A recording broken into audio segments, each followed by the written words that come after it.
रावलपिंडी, हनीफ अब्बासी ने ढोक हसू bank ground जनाजागाह पर पेट्रोल पंप की मंजूरी रोक दी। आज वफाकी वजीर चेयरमैन रेलवे हनीफ अब्बासी की रहाइशगाह पर ढोक हसू बैंक ग्राउंड जनाजागाह से मुताल्लिक एक अहम इजलास मुनक्किद हुआ।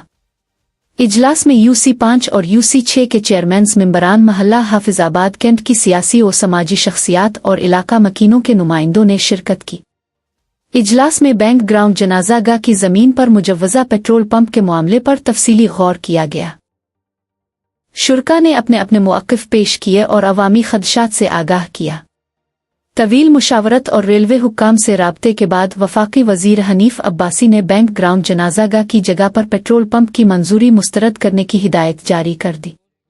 उन्होंने इजलास के शुरका को यकीन दहानी कराई कि जनाजागाह की ज़मीन पर किसी सूरत पेट्रोल पंप तामीर नहीं होने दिया जाएगा और ये जगह हमेशा इलाका मकीनों के लिए जनाजागाह के तौर पर महफूज रहेगी। इस फैसले पर इजलास में मौजूद शुरका ने इत्मीनान का इजहार करते हुए हनीफ अब्बासी का शुक्रिया अदा किया और इसे अवामी मुफाद में एक अहम इक़दाम करार दिया। डिजिटल आवाज़ न्यूज़, जहां नजर न जाए वहां से खबर लाए।